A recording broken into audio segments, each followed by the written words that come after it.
Hello everyone. We delve into NIO new 50 kilowatt-hour battery pack, its benefits, challenges, and implications for NIO future.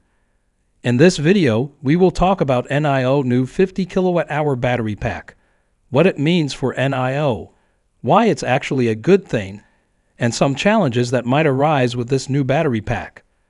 But I think it's a great opportunity to discuss the 50 kilowatt-hour battery pack, which NIO has practically confirmed.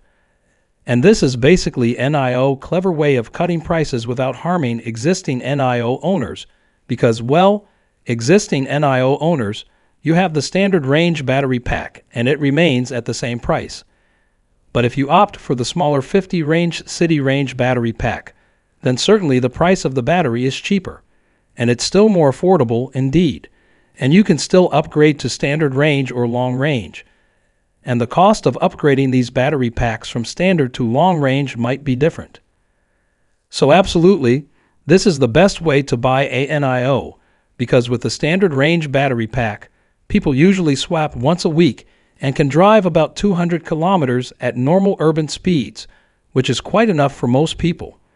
With that 50 kilowatt-hour battery pack, you might be able to drive about 150 kilometers or less at urban speeds, which is quite enough for most people, and you can charge and swap and do whatever you want. But the real thing is to offer people a cheap way to buy NIO, and the price of the battery pack could be between 20,000 to 30,000 RMB, so you can expect a price cut of almost 30,000 to 40,000 or maybe 50,000 RMB for all car models. And this will still help NIO in offering the same price, but not cutting prices like others, because it harms the second-hand car market and everything else. And this is a very clever solution, and with complete honesty, for urban range driving, it will be charged enough every 2 or 3 days.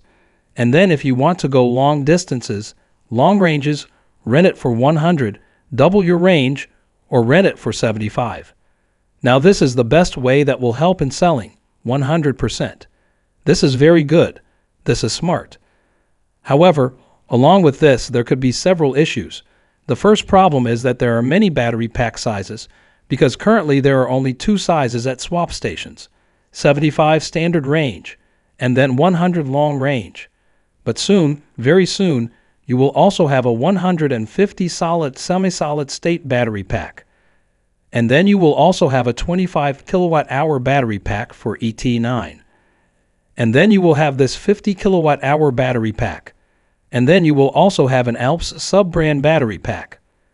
So there are many battery packs to fit into one station, right? So Gen 3 swap stations, they can fit 21 batteries, Gen 4 can fit 23 batteries. And I think that as a reference for Gen 4 swap stations, perhaps there will only be one 150 kilowatt-hour battery pack. Having more than one is logical. And that maybe there will be one for the ET9 battery pack as well. So a 125 kilowatt-hour battery pack. So this takes up 2 slots. You still have 21 slots. And then maybe you will have 5 long-range battery packs, which will be 100 kilowatt-hours each. All right. So the total amount would be 7. So you still have 16 remaining. And then maybe there are 5,565 standard range battery packs, and then 550 kilowatt-hour city range battery packs, and then maybe 6 sub-brand battery packs.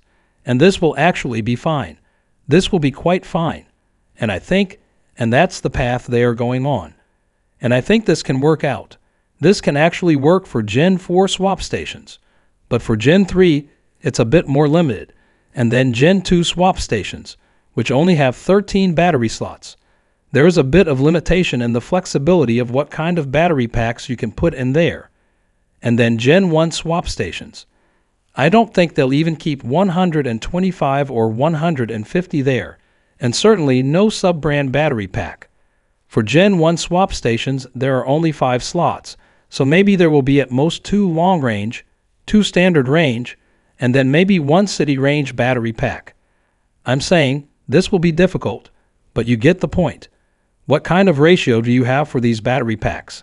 This will be more restrictive. And you can see that more situations may arise where customers will go to swap stations and have to wait because the battery pack size they need will not be available or will not be fully charged. So this is a possible issue that may arise.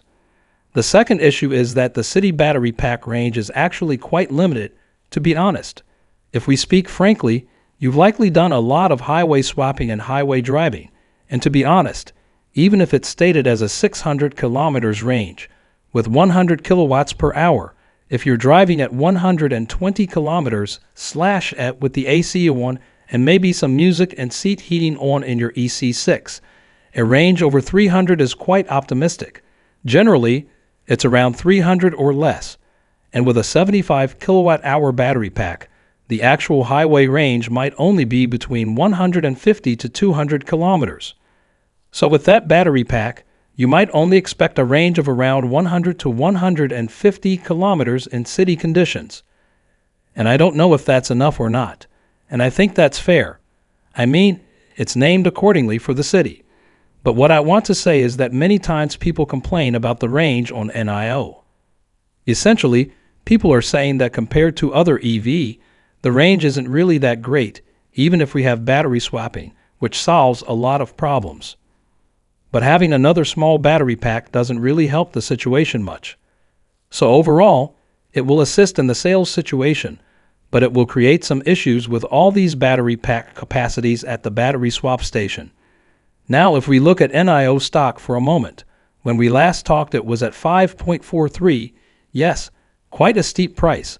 I mean, it seems like foreign investors are relentless in selling Chinese equities. And Chinese equities have also made a new low in their indices. So this is quite a challenging situation, but I think we'll bounce back soon. And I also feel that it doesn't help much that Tesla is also dropping significantly. So you have both Tesla and China pulling down NIO, which is somewhat fortunate. Both of these are also pulling down Li Auto and XPeng. What we really want to see is investor confidence restored for Chinese equities, and we need to see the geopolitical situation ease. So in my opinion, the bottom isn't too far off. NIO is still doing good things as always. The video delves into NIO new 50 kilowatt-hour battery pack, presenting it as a cost-effective option without affecting existing owners. While suitable for urban driving, logistical challenges at swap stations may arise due to various battery sizes. The city range battery pack addresses sales needs but doesn't fully resolve concerns about NIO overall range performance. Market challenges, including declining stock prices influenced by broader economic and geopolitical factors, are present, yet optimism persists for NIO future prospects. Thank you for joining us today. If you enjoyed the video, don't forget to hit the like button and subscribe to our channel for more stock predictions and market insights. Remember to turn on the notification bell so you never miss an update. Happy investing, and see you in the next video.